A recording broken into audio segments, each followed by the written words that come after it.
Welcome to the Living Artist Podcast. I'm your host, Preston M. Smith.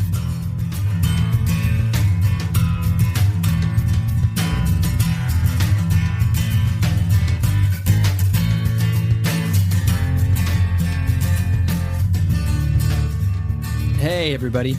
Welcome to the Living Artist Podcast. I'm Preston M. Smith, at PMS Artwork everywhere on internet land and socials. I want to thank you for landing on this podcast. Whether you're a professional artist, just getting started in the art world, a collector of art, or just consider yourself a creative person, this podcast has something for you. I like to think of it as a fun way to rant and talk to other creative people about living the life of an artist, surviving and getting ahead in the art world, and enjoying your life. But most importantly, not waiting until you're dead to make it happen. All right, let's get started.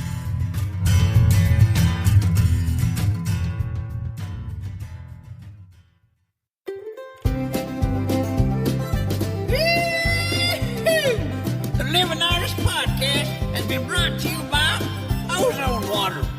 We don't know what it's doing in there, but we sure do like them bubbles. Yes, go ahead. Cue the bubbles.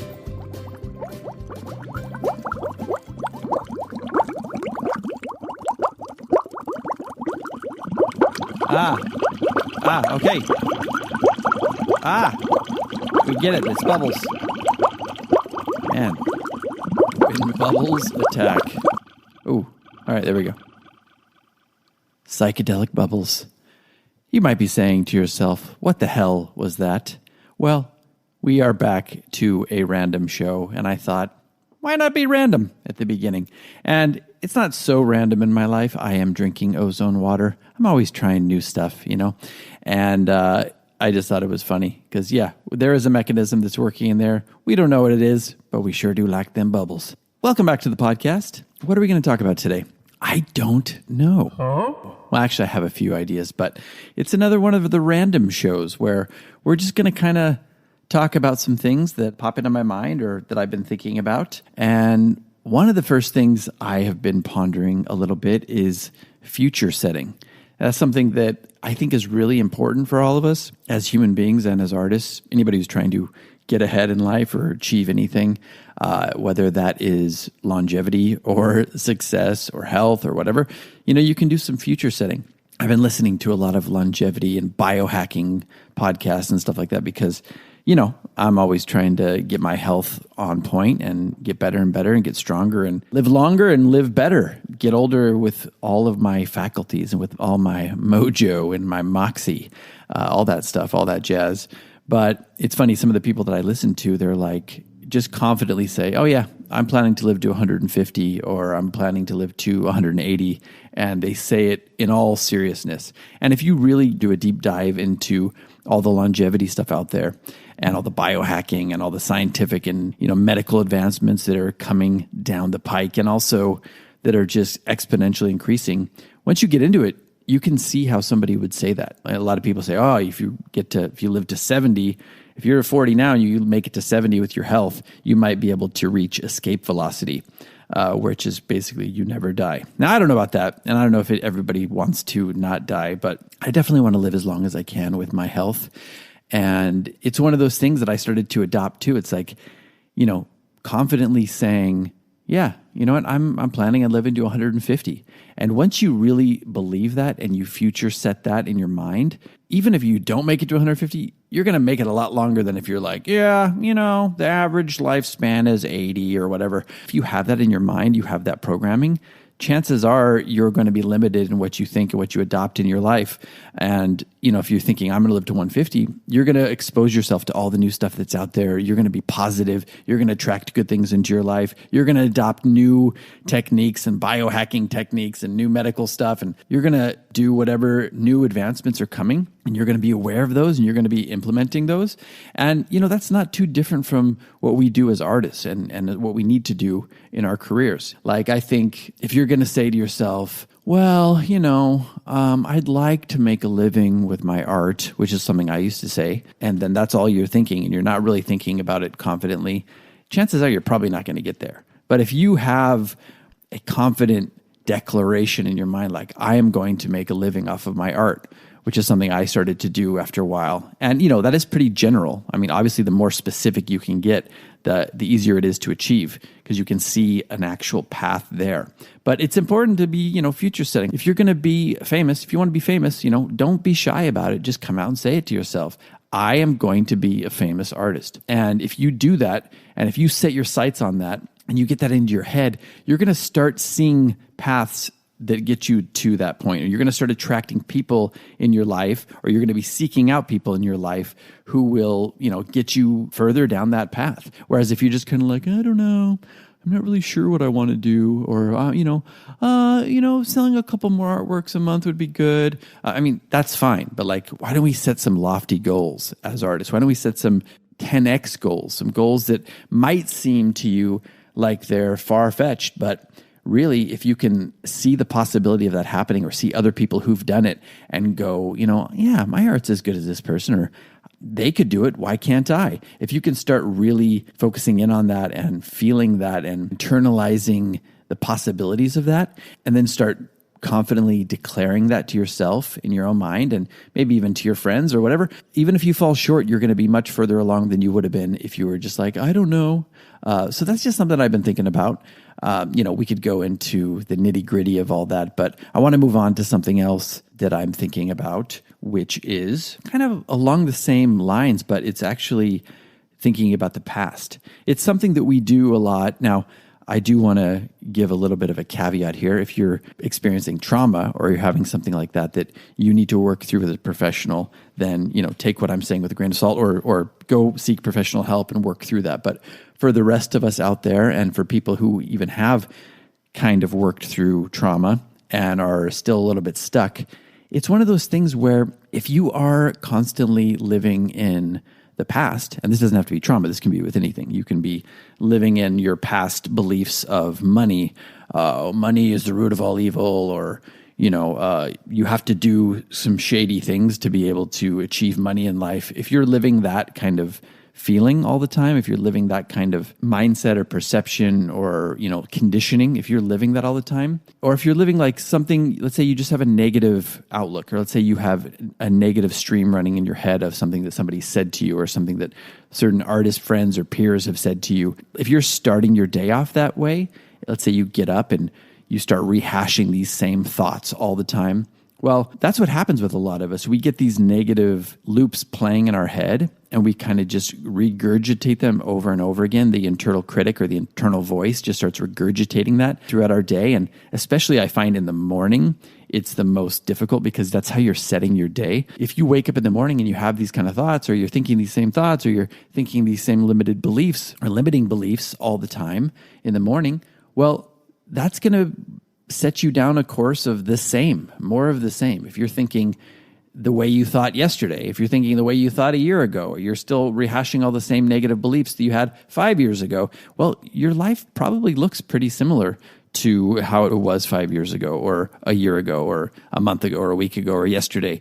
If you're still doing those same things and believing those same thoughts, then yeah, it's going to be that way. So I find in the morning, if you can take some time to yourself, maybe not look at your phone, not do anything but clear your head, get some meditation in there, get some exercise in there.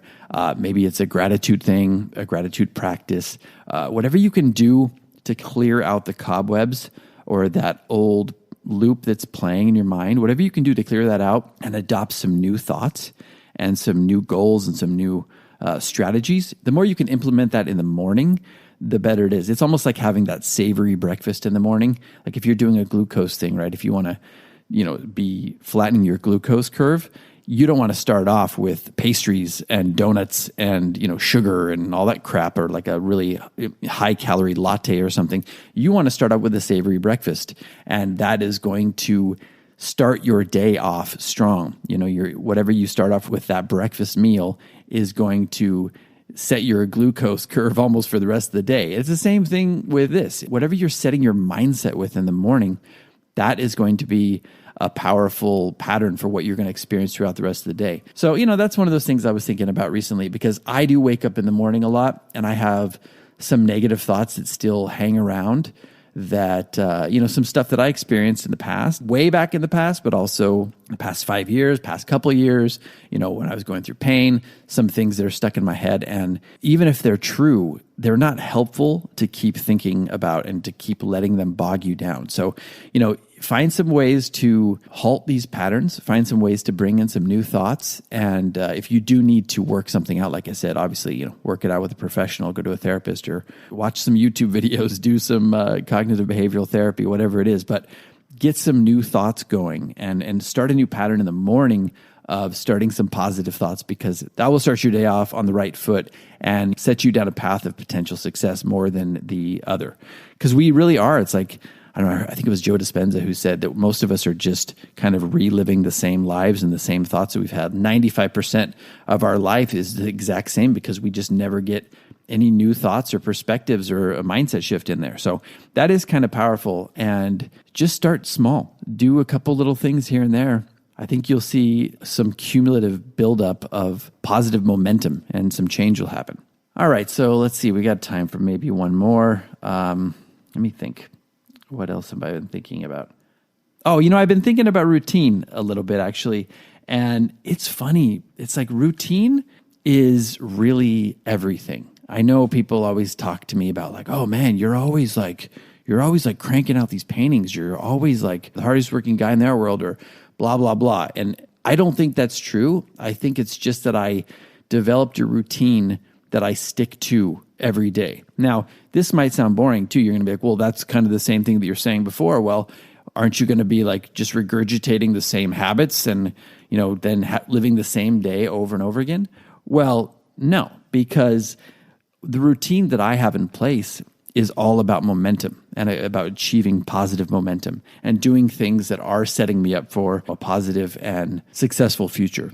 And also in this routine, you can schedule in like I do, and I used to do this even more, which I want to get back to, is you can do your routine, get all your pictures of your paintings done and get your uploads done and do your marketing and do your social media and get in the studio, create a new piece or work on a new piece, reach out to galleries and collectors. And then you can schedule a period, like a little 1 hour, 2 hour window of this is the time for me to get into the lab or to get into my own little personal think tank and start coming up with new ideas. This is a period that I'm scheduling, whether you're meditating, you're hanging upside down, you're exercising, or you're just sitting in a comfortable chair and you're brainstorming. This is the time where I'm coming up with new ideas. I've set aside this time to develop new ideas, to try new approaches, and to reach out and do some proactive things that I might have been putting off in the past. I think if you schedule that in and go, oh man, yeah, I'm excited for this time because I'm excited to push myself to do some things that I've really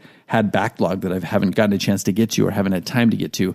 And also just to push yourself out of your comfort zone and do some things that you might not have done otherwise if you were just bogged down with a routine or you were just lost on social media scrolling, doom scrolling for like 3 hours. You know what I mean? So that's all important. I think those are 3 things that are worth talking about and, worth pondering as you get on with your day. Hopefully this has been something that has been helpful for you.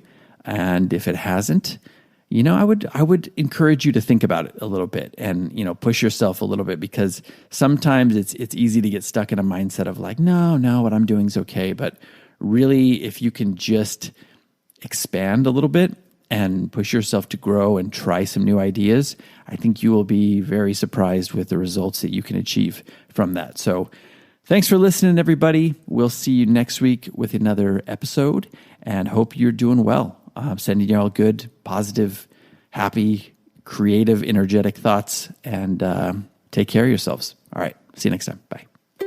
And now, back to the oh-so-soothing sound of bubbles. That's right. Hear the bubbles again.